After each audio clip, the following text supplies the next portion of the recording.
Bueno, buenos días nuevamente.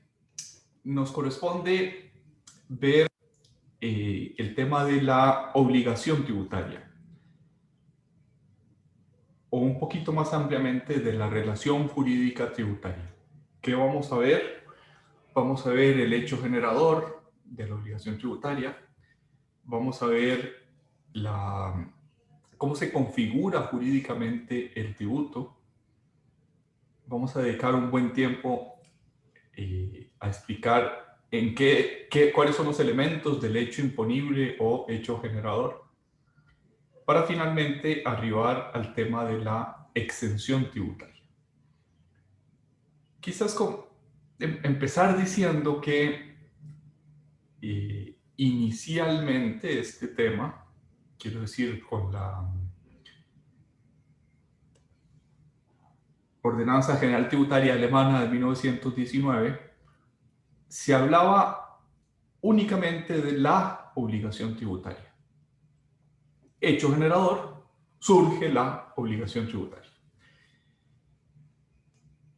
Y en tiempos más recientes, o conforme ha ido desarrollándose el derecho tributario, se ha llegado a la conclusión de que hay multiplicidad de prestaciones. Ya no hay una obligación tributaria, sino que hay múltiples obligaciones y tal vez más ampliamente, múltiples prestaciones tributarias. De tal manera que la expresión la obligación tributaria se reserva para la obligación tributaria principal. Cuando no se dice otra cosa, se habla de, y se utiliza la expresión obligación tributaria, se habla de la que consiste en abonar o en entregar una suma de dinero.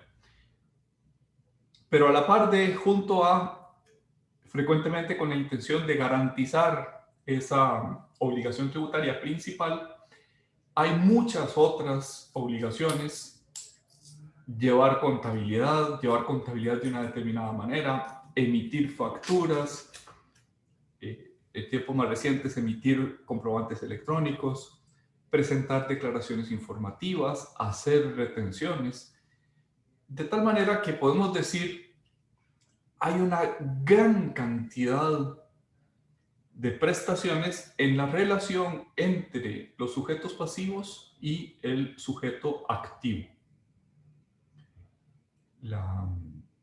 El artículo 17 de la Ley General Tributaria Española define la relación jurídica tributaria como el conjunto de obligaciones y deberes, derechos y potestades originados por la aplicación de tributos. Observen que estamos hablando de una multiplicidad, ya no es la obligación, sino conjunto de obligaciones. En España se entiende obligaciones las de contenido dinerario, por eso se señala obligaciones y deberes, porque los deberes son de carácter formal, contabilidad, presentar declaraciones. Pero al mismo tiempo, en esa relación no es puramente pasiva, no es simplemente sometimiento de un sujeto pasivo frente a uno activo. También hay derechos de parte del contribuyente o de los sujetos pasivos. Y por el lado de la administración se habla de potestades. ¿Cuál es la diferencia entre un derecho y una potestad? La potestad siempre tiene por sujeto un ente público. Y no solo es un derecho, no solo es una capacidad, no solo es una facultad, sino que es una facultad que frecuentemente, o mejor aún, en la inmensa mayoría de los casos, en la casi totalidad de los casos, es una facultad de uso obligatorio. Eso es una potestad. Una facultad, una posibilidad que además debe usarse preceptivamente por parte del ente público. Ese mismo artículo de la Ley Tributaria Española aclara que pueden derivarse obligaciones materiales y formales para el obligado tributario y para la administración. También la administración puede tener obligaciones. Así como, y esto es un elemento importante que añade todo un campo nuevo al tema de la obligación tributaria, la imposición de sanciones en caso de su incumplimiento.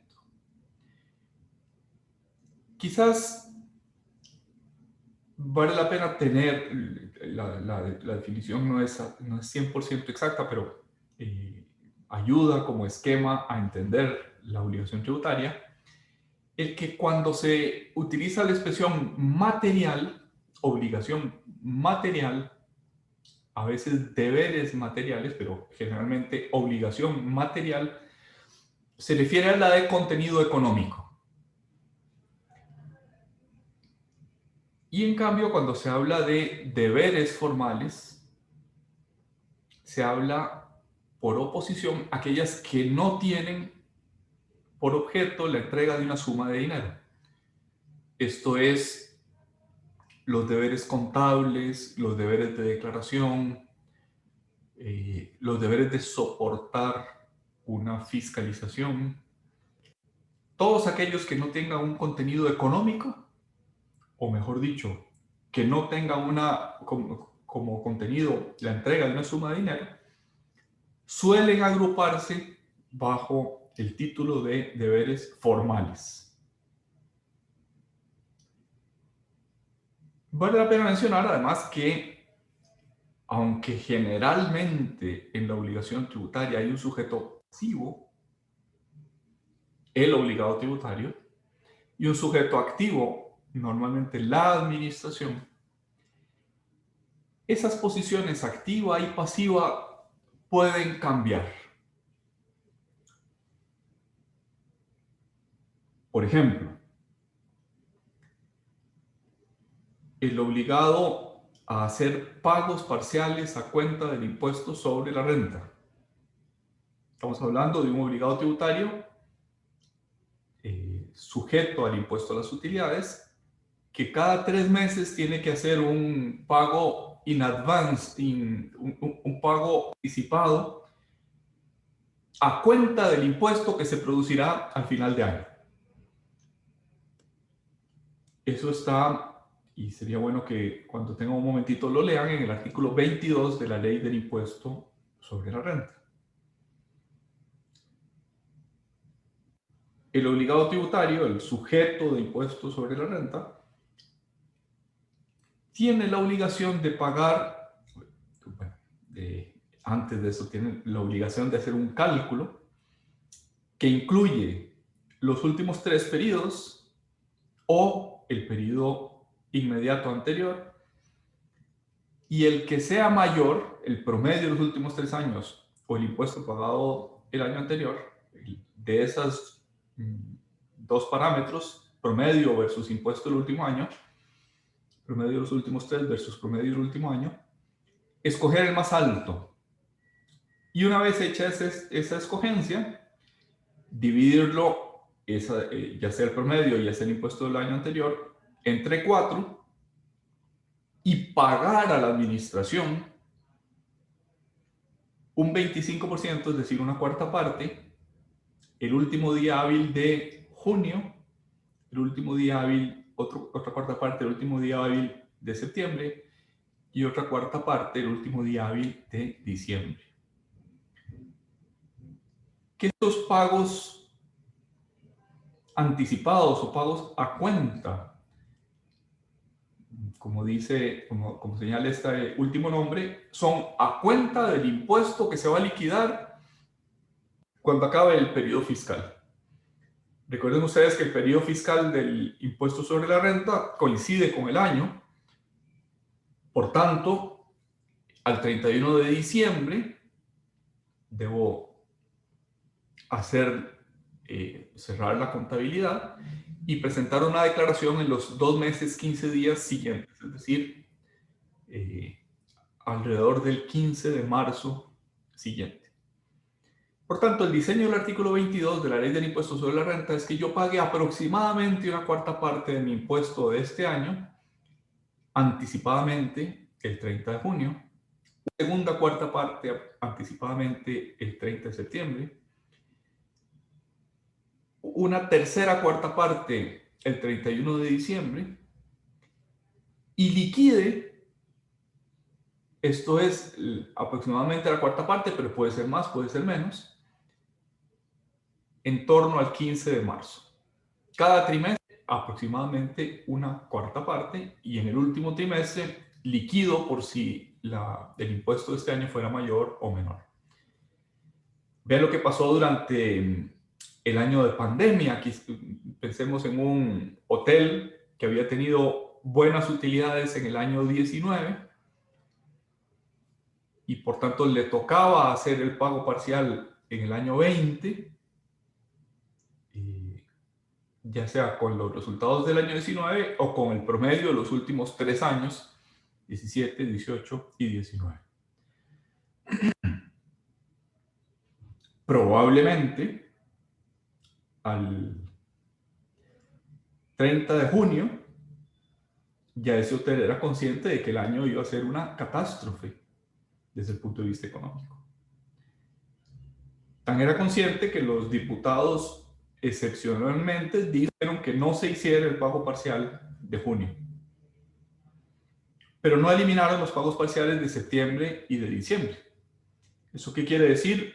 Que el hotel, aunque probablemente ya sabía que iba a tener unas pérdidas, aún así estuvo obligado a pagar los pagos parciales de septiembre y diciembre del año 2020. Cuando en torno al 15 de marzo del año 21 presente su declaración, probablemente habrá pagado a cuenta del impuesto que se iba a causar al 31 de diciembre mucho más que el impuesto que realmente le correspondía. Por tanto, empieza a tener una posición pasiva, empieza a tener, una posición activa de ese hotel respecto de la administración. Me dice Yerlain que les pase la presentación en mediación. Bueno, hacemos, si les parece, una pausa a las 9 y se las paso. No sé si es demasiado tarde, Yerlain. No, profe, perfecto, muchas gracias. Bueno, con gusto. Puede ser por WhatsApp también, si se lo facilita. Listo. Cuando hagamos una pausa y desconfigure el compartir pantalla, en ese momento se las paso. Entonces, perdón, decía, el que habitualmente tiene una posición pasiva puede, y con frecuencia le sucede, que intercambia esa posición para convertirse en acreedor de la administración. En el caso de este hotel que les comentaba, porque pagó a cuenta del impuesto más que el impuesto arrojó en su liquidación. Por tanto, tanto la administración como el habitualmente obligado tributario pueden intercambiar posiciones activa y pasiva.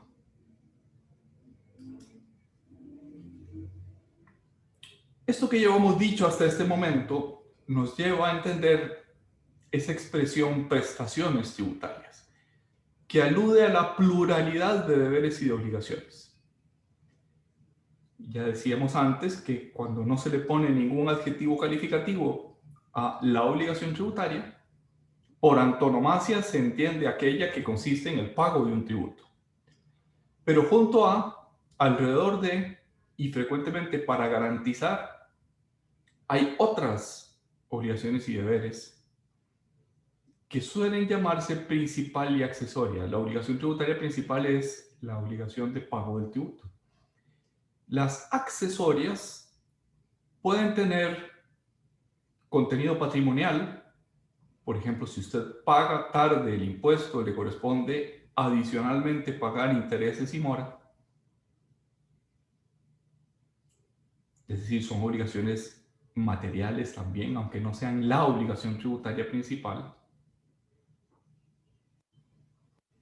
Pueden consistir en deberes formales. Ya les comentaba al inicio que generalmente se entiende por deberes formales aquellos que no tienen contenido económico inmediato.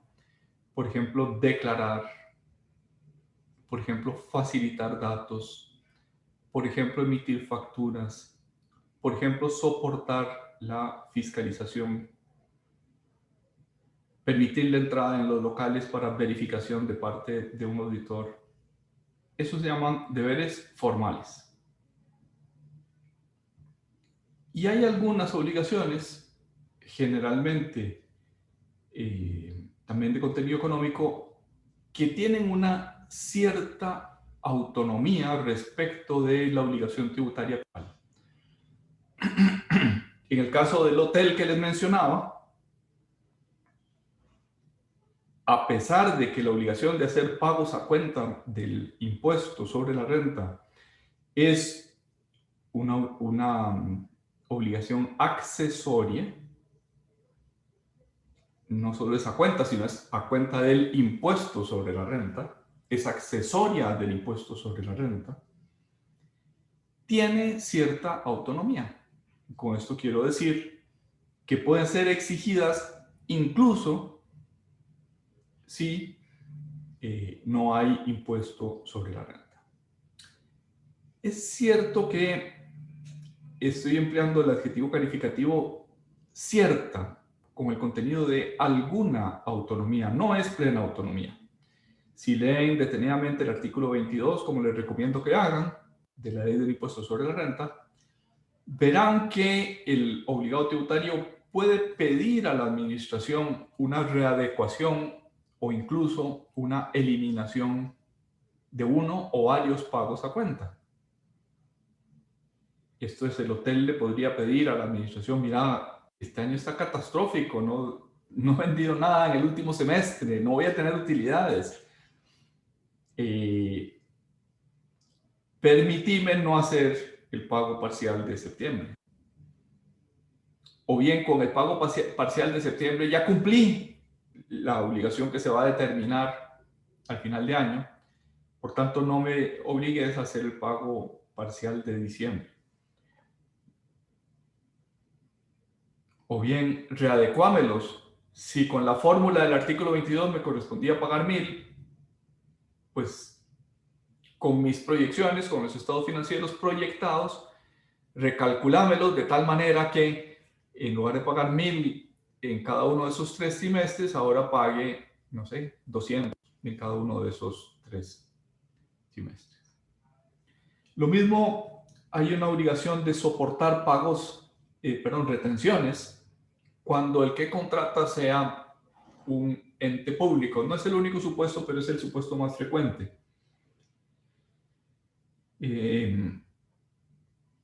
Supongamos que este hotel hacía o prestaba sus instalaciones para hacer, qué sé yo, una actividad del ICT o un congreso del sector eléctrico de parte del Instituto Costarricense de Electricidad. Cuando el ICT o el ICE le paguen al hotel su factura de 100, le retienen un 2%, así, eso está en el artículo 23 de la ley del impuesto sobre la renta, le retienen un 2% de esos pagos a cuenta del impuesto del hotel. Tal vez es importante señalar, el hotel entrega una factura por 100 y el ICE o el ICT o la institución pública de que se trate le paga 98 y 2 se los entrega al fisco en nombre y por cuenta del hotel, en nombre y por cuenta del sujeto pasivo, a cuenta del impuesto que se va a generar, que ese hotel va a generar. Lo mismo sucede en algunos sectores, por ejemplo, en los restaurantes que reciben pagos con tarjeta de crédito. El emisor de la tarjeta de crédito le paga al restaurante una parte de la factura y otra se la entrega al erario público, al fisco, a la administración tributaria, en nombre y por cuenta del restaurante. En el caso de este último ejemplo, de los restaurantes y los emisores de las tarjetas de crédito sufren 2 retenciones, una retención a cuenta del impuesto sobre la renta y otra retención a cuenta del impuesto al valor agregado. Esa pluralidad de deberes con preeminencia de la obligación tributaria por antonomasia, que es la de pagar una suma de dinero a título de tributo, pero en convivencia con deberes formales, con obligaciones accesorias e incluso con algunas obligaciones materiales autónomas, llega a decir a los autores que estamos frente a una relación jurídica compleja. Por tanto, ya no se habla tanto de la obligación tributaria, o mejor dicho, se habla de la obligación tributaria reservándose expresión para el pago de una suma de dinero a título de impuesto, pero se suele indicar que esa obligación tributaria está envuelta en una relación jurídica mucho más compleja, cuya característica es la pluralidad de deberes y de obligaciones.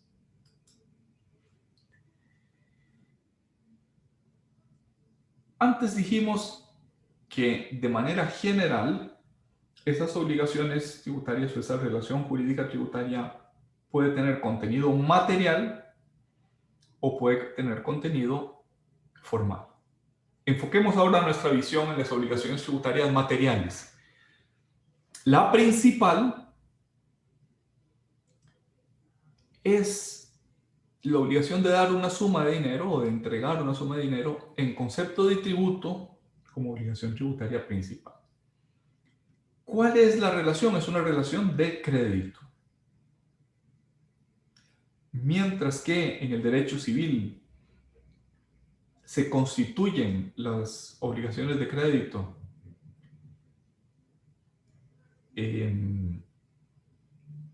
por intercambio de voluntades, te entrego una suma de dinero y yo te la quedo debiendo.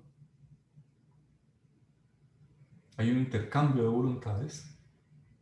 Te entrego un vehículo y te quedo debiendo una parte.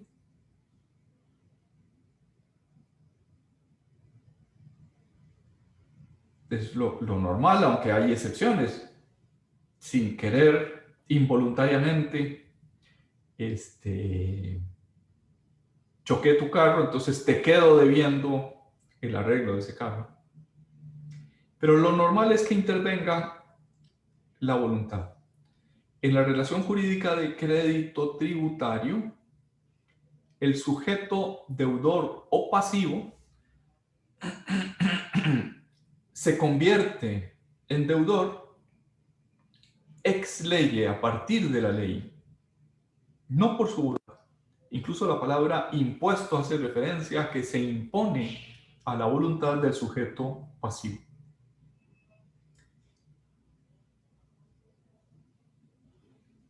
Además de esa obligación tributaria principal, que como digo, cuando no se utiliza otro adjetivo, se entiende por obligación tributaria la principal. Además de esa principal, hay otras obligaciones materiales, esto es que tienen contenido pecuniario, como aquellas de realizar pagos a cuenta, las obligaciones accesorias como las de intereses, como las de mora, y la ley tributaria española añade que puede haber, y son obligaciones tributarias materiales, algunas entre particulares. Hasta ahora venimos diciendo que la obligación tributaria principal tiene habitualmente por sujeto activo a la obligación tributaria, que pueden intercambiar posiciones activas y pasivas, pero siempre un sujeto es un ente público y el otro pues puede ser privado o puede ser público. Pero el acreedor habitual, el acreedor de la obligación tributaria principal, siempre es un ente público. Lo que nos dice el artículo 17 de la Ley General Tributaria Española es que puede haber otras obligaciones de contenido pecuniario entre particulares. Y nuevamente, los ejemplos pueden ayudarnos a entender un poquito más qué estamos diciendo. Supongamos que, ¿a quién pongo de los alumnos? que Sebastián, uno de los dos Sebastianes que veo, me vende su automóvil. Y yo le pago por su automóvil el valor del vehículo más el valor del impuesto de traspaso. Y por tanto, Sebastián está obligado a presentar la escritura al registro y a pagar el impuesto de traspaso. Pero esa entrega de ese impuesto para que Sebastián lo pague por mí porque yo soy el sujeto obligado a pagar ese tributo. Es una obligación entre particulares. Si Sebastián no la paga, yo le puedo pedir el reembolso. ¿Se entendió mi ejemplo de relaciones entre particulares resultantes de un tributo?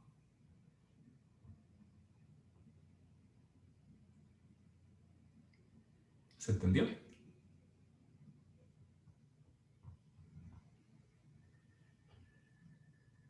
Sebastián, ¿diste? Profe, a mí en realidad no me quedó claro. No sé si podría repetirlo. El ejemplo. Sí, porfa. Ok, bueno. Gracias. Sebastián me vende su carro. Supongamos que me lo vende en 10,000 colones. Y además hay un impuesto de traspaso. No tengo la tarifa, pero supongamos que sean 500 colones. Entonces yo le entrego a Sebastián 10,500, el valor del carro más los 500 para que él presente la escritura al registro público y pague el impuesto. Generalmente es al revés. Generalmente el que presenta la escritura es el que compra porque es el más interesado. Entonces, la parte del impuesto que le corresponde a Sebastián generalmente se incluye en el precio. Se sobreentiende que parte del precio es el impuesto. Y yo, comprador, cuando presento la escritura, pago el impuesto que le corresponde a Sebastián y el que le corresponde a José María, que nos corresponde a los dos. Pero si yo no presento la escritura, si yo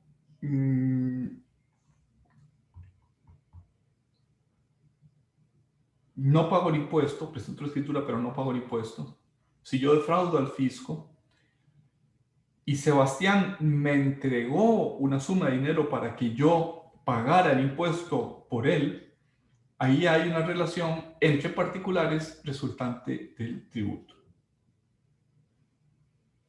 ¿Se entendió un poquito más el ejemplo? Sí, ahora sí, profe, muchas gracias. Okay. Lo que quiero decir es que recuerden que partimos de decir que esta es una relación jurídica compleja, que tiene multiplicidad de prestaciones. Dentro de esas prestaciones, las obligaciones tributarias materiales pueden ser la principal o bien pueden ser otras, generalmente llamadas accesorias, cuando son accesorias del tributo, como los intereses o como la mora. Pueden tener cierto carácter autónomo, realizar pagos a cuenta, y además hay unas relaciones particulares resultantes del tributo. El reglamento de procedimiento tributario, dijéramos que esta distinción conceptual de la Ley General Tributaria Española no tiene un equivalente exacto en nuestro Código de Normas y Procedimientos Tributarios, quizás porque nuestro código es bastante más viejo, es de los años 70, de principios de la década del 70. Mientras que la Ley General Tributaria Española es casi 30 años, mejor casi no, 33 años posterior. Había evolucionado mucho esta materia.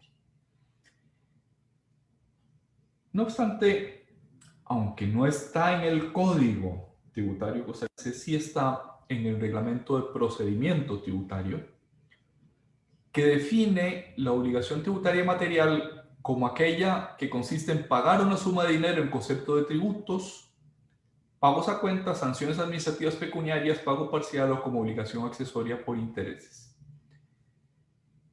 Ha sido una especie de totum revolutum, mientras que conceptualmente la obligación tributaria principal es diferente de las otras obligaciones que se mencionan. Aquí parece entenderse como que se consolida una sola obligación. Y ello no es cierto, en concreto no es cierto respecto de las obligaciones, de las sanciones administrativas. Si bien una multa puede consistir en pagar una suma de dinero, o mejor dicho, una multa consiste en pagar una suma de dinero, esa no es la obligación tributaria material. Es una obligación sancionatoria, una obligación tributaria por sanción. También puede haber obligaciones tributarias materiales a cargo del sujeto activo, de la administración, que se generan cuando hay situaciones activas a favor de los habituales sujetos pasivos. En el caso del hotel que les mencionaba, la administración tributaria puede estar obligada a devolver lo que el hotel pagó de más respecto de su impuesto. O lo que le retuvieron al hotel, si excede el impuesto, obliga a la administración tributaria a concederle un crédito, una relación de crédito. Y el hotel podría decir, bueno, utilice ese crédito a mi favor para pagar otros impuestos, o bien pido la devolución. Hasta aquí obligaciones tributarias materiales. Pasamos a las obligaciones tributarias formales. Dice el artículo 29 del párrafo primero de la Ley General Tributaria Española que son obligaciones tributarias formales las que sin tener carácter pecuniario, son impuestas por la normativa tributaria o aduanera a los obligados tributarios, deudores o no del tributo, y cuyo cumplimiento es relacionado con el desarrollo de actuaciones o procedimientos tributarios o aduaneros. Sin tener carácter pecuniario, pero siendo obligaciones, generalmente son obligaciones de hacer, por ejemplo, llevar contabilidad, por ejemplo, presentar declaraciones, por ejemplo, emitir facturas. O pueden ser obligaciones de no hacer, tolerar una fiscalización, no poner obstáculos a una actuación de verificación de la administración tributaria. Esas son obligaciones no pecuniarias impuestas por la normativa tributaria, y el sujeto de esa obligación puede ser deudor o no del tributo principal. Por ejemplo, hay deberes de información que competen a sujetos que pueden ser o pueden no ser deudores del impuesto.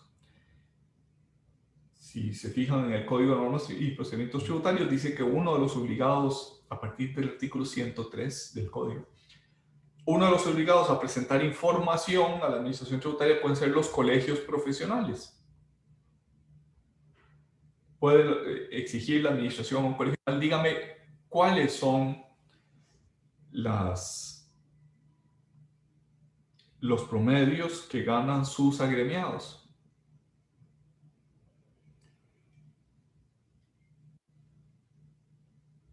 O puede pedirse al banco, páseme copia de los estados financieros que le proporcionó un interesado para obtener un crédito. El banco no es deudor del impuesto del solicitante de crédito. Y sin embargo, ser obligado tributario, obligado a proporcionar esa información. Puede también la administración tributaria imponer de manera masiva el proporcionar esa información, por ejemplo, a los vendedores de automóviles. Le puede decir agencia Datsun, usted está obligada a decirme quiénes le compraron vehículos en el mes anterior. ¿Por qué? Porque es información que me interesa. Y como dice mi sobrina, y punto ya, me la pasa. Agencia Datsun no es deudora del tributo que compete a esos compradores de vehículos, pero puede estar obligada, y de hecho lo está, a que todos los compradores del mes los ponga en una declaración y le proporcione masivamente todos los meses a la administración tributaria una lista de quienes compraron automóviles nuevos en la agencia Datsun, la empresa del ramo.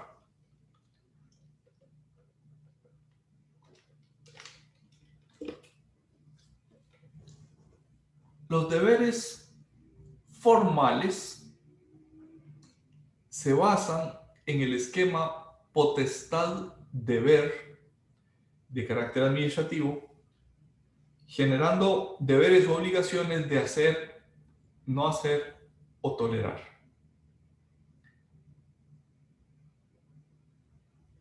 ¿Qué quiere decir esto? Quiere decir que la administración le otorga una potestad a la administración tributaria.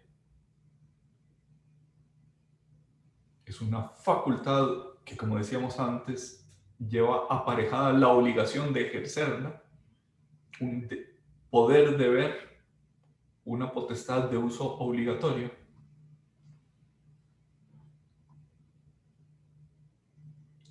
Y esa potestad es de este estilo.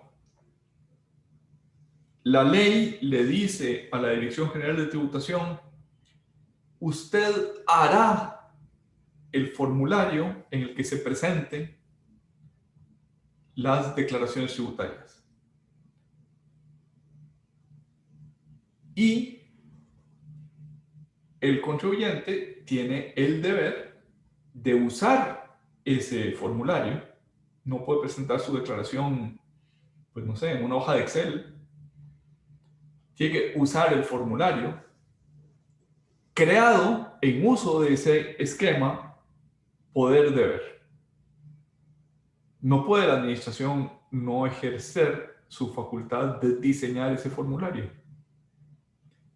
Tiene que diseñarlo, tiene que subirlo a la página web de la administración tributaria, porque es no solo su facultad, sino su obligación hacerlo. Y a partir de ahí se convierte en obligatorio ese formulario de declaración para el contribuyente.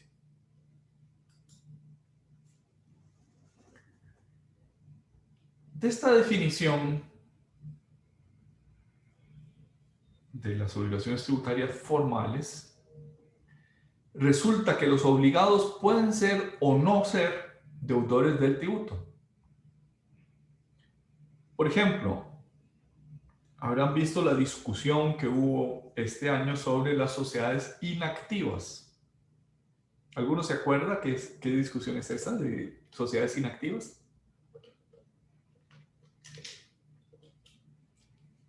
¿Alguno o alguna sabe qué es una sociedad inactiva? ¿Qué quiere decirse cuando se utiliza el adjetivo calificativo inactivo? Profe, no sé si es las que no generan ingresos, digamos que ante el Ministerio de Hacienda no tienen una actividad, entonces nada más reportan, perdón, no tenían que reportar ingresos sobre la renta, me imagino. Sí, No sé. perfectísima la respuesta, María Fernanda, muchas gracias. O sea, inactivas, ¿qué quiere decir? Que no tienen actividad generadora de ingresos. Las sociedades inactivas generalmente son vehículos que se utilizan para tener una casa, un vehículo, en general elementos patrimoniales, pero que no tienen actividad, es decir, no utilizan esa casa, por ejemplo, para alquiler, o no utilizan ese vehículo, pues no sé, para uberear o para servicio de taxi, o no lo utilizan en una actividad generadora de ingresos. Entonces, ¿qué quiere decir inactiva? Que no tiene actividades generadoras del impuesto a las utilidades. Pues bien, una sociedad inactiva, por definición, no realiza el hecho generador de la obligación tributaria. ¿Qué quiere decir que es inactiva? Que no realiza la actividad generadora, que no realiza el hecho generador del impuesto sobre la renta. No obstante, la Ley 9635 dispuso que las sociedades inactivas tenían que presentar una declaración patrimonial, una declaración de cuáles son los bienes que estaban en esa sociedad. Esto casa bastante bien con el artículo 21 de la Ley del Impuesto sobre la Renta. La obligación de presentar la declaración existe o subsiste aun cuando no se pague el impuesto. Pues bien, esa discusión de las sociedades inactivas decía, bueno, es que no estamos sujetos a impuesto porque no realizamos el hecho generador. Y la administración les podía contestar, sí, pero la Ley 9635 dispuso que presentaran declaraciones a pesar de no ser tributarios materiales. Esto es, ese deber formal de declarar tiene autonomía.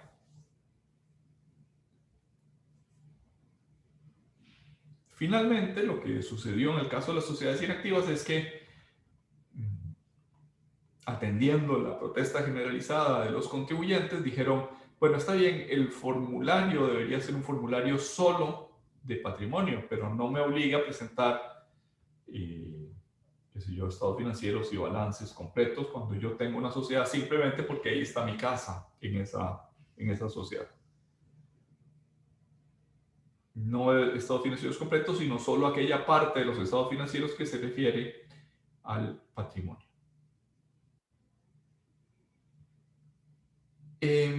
El obligado formal, el obligado de una obligación tributaria formal, puede no ser sujeto pasivo de la obligación tributaria. Ya mencionábamos el caso de los colegios profesionales. Otros ejemplos en los artículos 105 y 106 del Código de Normas y Procedimientos Tributarios.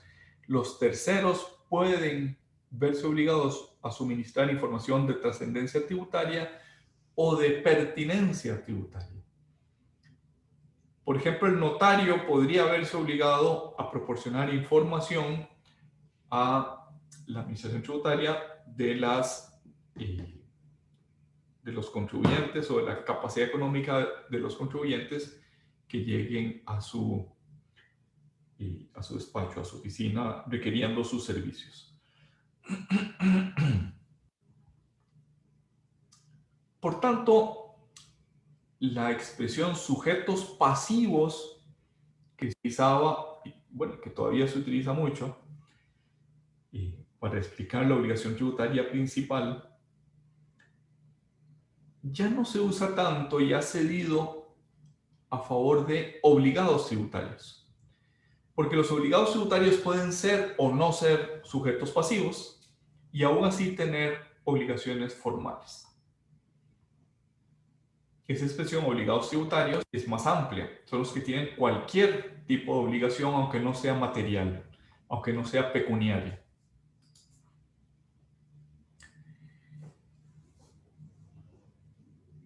Dice la doctrina española, y se recoge así en el artículo 19 bueno, ya no es tan nueva, es del 2003, la Ley General Tributaria Española. Suele decirse nueva porque la anterior era de 1963, la nueva es la del 2003. Esa doctrina y ese artículo de la Ley General Tributaria Española dicen que la obligación material de carácter principal consiste en el pago de la cuota tributaria y se entiende por cuota tributaria la suma de el monto del tributo fijado por la ley directamente en los tributos fijos, o bien el resultado de aplicar el tipo de gravamen a la base imponible en los tributos variables. La deuda tributaria es un concepto más amplio que el de cuota tributaria. porque deuda tributaria sí incluye las obligaciones accesorias como podrían ser los intereses. Noten que hemos introducido un nuevo concepto, tributo fijado directamente en la ley. Por ejemplo, el impuesto a las personas jurídicas pagarán un salario base o medio salario base, dependiendo de distintos parámetros en esa ley, o un cuarto de salario base en el caso de sociedades inactivas. Pero está fijado directamente en la ley. Es un tributo fijo. Ahora hay tributos variables, que son aquellos en los que el monto del tributo responde a la operación base imponible por tipo de gravamen, por tarifa, por porcentaje.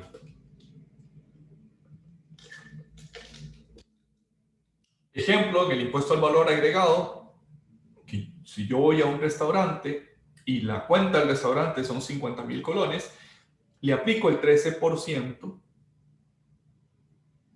es un tributo variable. El que consumió 50,000 colones paga más impuesto que el que solo consumió 30,000 colones.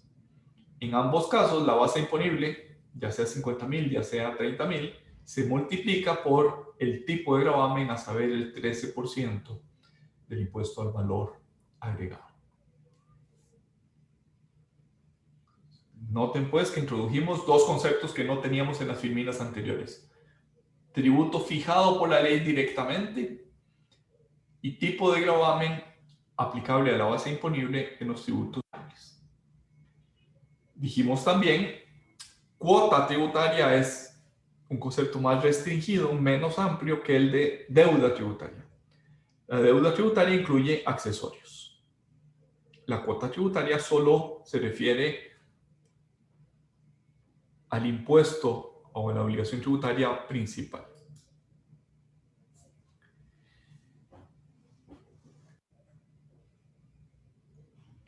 Empezamos a ver ahora el tema del hecho generador o imponible, quizás una precisión terminológica.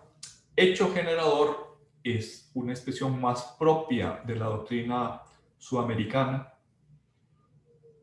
de la doctrina argentina, brasileña, uruguaya, de los años 60 y 70 del siglo pasado. Hecho generador. Mientras que en Europa, o al menos en España, se prefiere la expresión hecho imponible. Es lo mismo, es el mismo concepto, simplemente son frases que hicieron un mejor camino en un país o en otro. En España, hecho imponible; en Latinoamérica, hecho generador.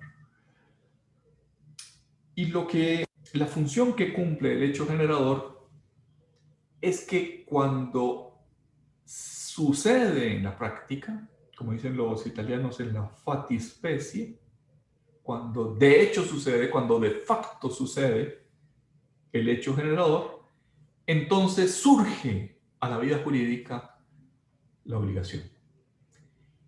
Esto es, se trata de un mecanismo lógico del tipo, si A, entonces B. Si renta, entonces impuesto sobre la renta. Si salario, entonces impuesto al salario. Si propiedad, entonces impuesto de bienes inmuebles. Si propiedad de vehículos, entonces impuesto al ruedo. Si A, entonces B. Ese A, si A, es lo que llamamos hecho generador. Es el presupuesto fijado por la ley para configurar cada tributo y cuya realización origina el nacimiento de la obligación tributaria principal. El artículo 20 de la Ley General Tributaria Española introduce casi subrepticiamente el concepto de configurar el tributo. No es solo que si yo tengo renta, surge la obligación de pagar el impuesto sobre la renta, sino que se configura, esto es, se determina de qué tamaño es el impuesto que yo tengo que pagar y cuáles características, y me convierte a mí en sujeto pasivo con una serie de obligaciones materiales y formales. Configura el tributo en su cantidad, en su ejecutabilidad, en su exigibilidad.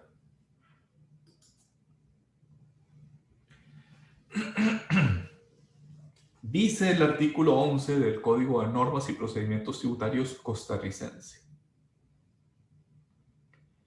la obligación tributaria surge entre el Estado y otros entes públicos, por un lado, y los sujetos pasivos, por el otro, en cuanto ocurre el hecho generador previsto en la ley y constituye un vínculo de carácter personal, aunque su cumplimiento se asegure mediante garantía real o con privilegios especiales. Subrayemos de este artículo varias cosas. La primera es que, como corresponde al desarrollo doctrinal de esta materia en la época en la que el código fue emitido, no se habla de obligaciones tributarias principal y accesorias, sino se utiliza la obligación tributaria aludiendo a la principal, aludiendo a la obligación por antonomasia, que es la que consiste en pagar una suma de dinero en concepto de tributo. Dice que esa obligación es un vínculo de carácter personal. Recuerden que existen en derecho civil, existen obligaciones reales y obligaciones personales. Las obligaciones personales son el paradigma de las obligaciones tributarias. No son como el derecho de propiedad, que relaciona una cosa o algo sujeto de apropiación con el titular de ese derecho. Esa obligación real no es el paradigma de las obligaciones tributarias. La relación jurídica tributaria es un vínculo personal, como las obligaciones de deuda, como las obligaciones civiles, personales. Aunque esa obligación se garantice de manera real, por ejemplo con una hipoteca, por ejemplo con una prenda, real en este caso lo que quiere decir es que alude a res rei, cosa, en latín, real, de res rei. La garantía no le cambia la naturaleza al vínculo de carácter personal. Igual que una obligación de deuda con un banco sigue siendo una obligación de carácter personal, aunque esté garantizada con una hipoteca. Y tampoco le cambian ese carácter a las obligaciones tributarias ni la garantía real, ni los eventuales privilegios especiales con que la ley dote a la administración tributaria para proteger su crédito. Por ejemplo, de esos privilegios podría ser el ocupar un lugar de privilegio, un lugar mejor entre los acreedores. Es una garantía, una hipoteca legal, dice la ley del impuesto de bienes inmuebles, para el pago del tributo que no esté registrada en el registro, aunque no haya una inscripción de esa garantía en el registro, una hipoteca legal. Dice esto que acabamos de comentar es el artículo 11, dice el artículo 31 del Código de Normas y Procedimientos Tributarios. El hecho creador de la obligación tributaria es el presupuesto establecido por la ley para tipificar el tributo y cuya realización origina el nacimiento de la obligación. Y si comparamos este artículo 31 con el 20 de la Ley General Tributaria Española, en la española dice para configurar cada tributo, en la costarricense dice para tipificar el tributo.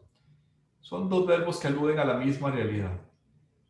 Tipificar es como el cuño que se utilizaba para hacer monedas, que imprimía su forma en la moneda. Es una expresión analógica. similar al tipo penal. La ley establece en todos sus perfiles, en todas sus características, el tributo, o mejor dicho, la ley dice a partir de este hecho se tipifica el tributo. Si renta, entonces impuesto sobre la renta. Y que cuando ese presupuesto sucede en la vida real, se realiza en la práctica, entonces nace la obligación tributaria. Noten que la expresión hecho generador alude a que genera la obligación.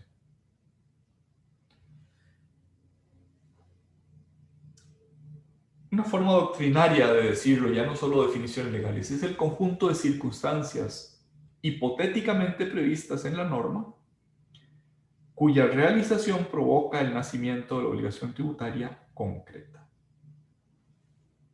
Si A, entonces B. Si renta, impuesto sobre la renta. Si consumo, impuesto al valor agregado. Si propiedad, impuesto de bienes inmuebles. Si importación, derechos arancelarios de importación.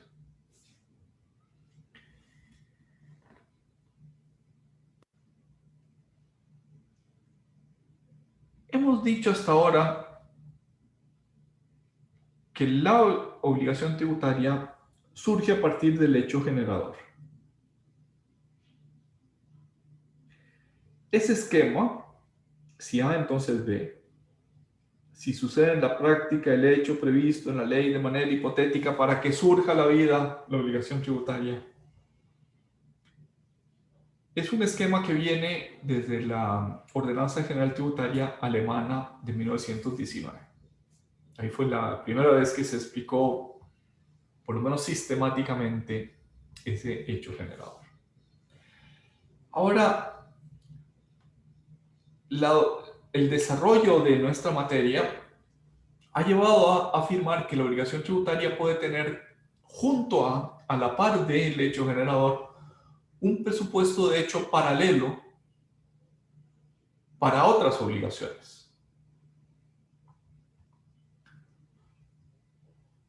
Incluso esa otra obligación puede tener el contenido idéntico a la obligación tributaria principal.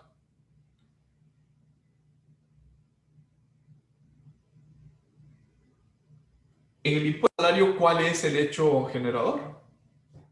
La obtención de un salario. El que obtenga salario de 100 pagará un impuesto de 25. Es más complejo, hay una tarifa, es decir, un conjunto, una escala de tarifas, de tasas,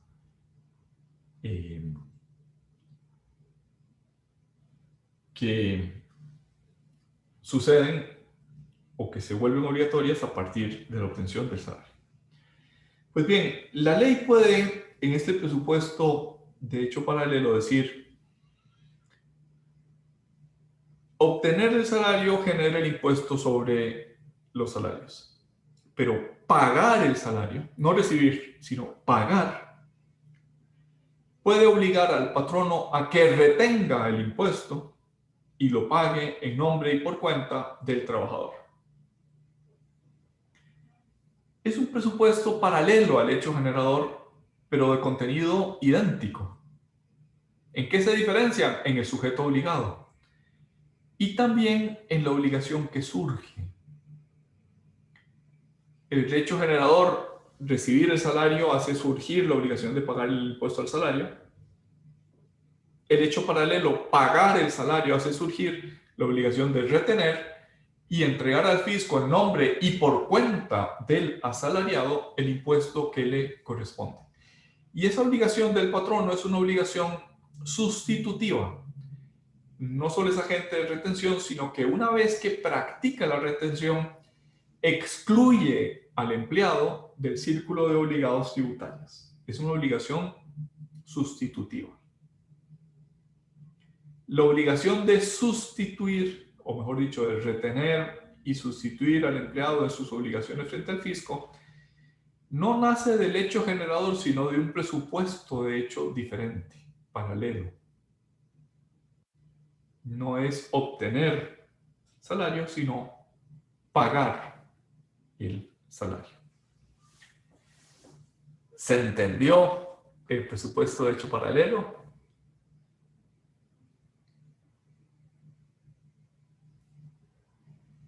¿Algún comentario que quieran hacer sobre ese presupuesto de hecho paralelo?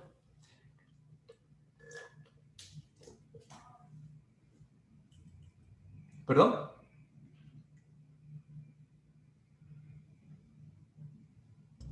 Profe, es que se le quedó pegado como por unos... Ah, ok, perdón. Lo que decía es que el presupuesto de hecho paralelo no es idéntico, es paralelo. O mejor dicho, puede tener contenido idéntico, pero se diferencia por el sujeto que realiza ese presupuesto paralelo, que no es el mismo que el sujeto que realiza el hecho generador. Y lo que preguntaba es que si la explicación de la percepción del salario es generador, el presupuesto paralelo es el pago de ese salario, que da origen a una obligación diferente, que es la de retener y pagar el impuesto. Y que hecha la retención, se sustituye al empleado. El empleado deja de ser obligado tributario para ser el único obligado tributario, el patrón. Y preguntaba que si se había entendido ese ejemplo o si requería alguna explicación adicional. Queda claro, profe. Ok. Bueno, vamos a hacer un descanso de 10 minutos. Nos vemos a las 9:20 y mientras tanto voy a compartirles la presentación.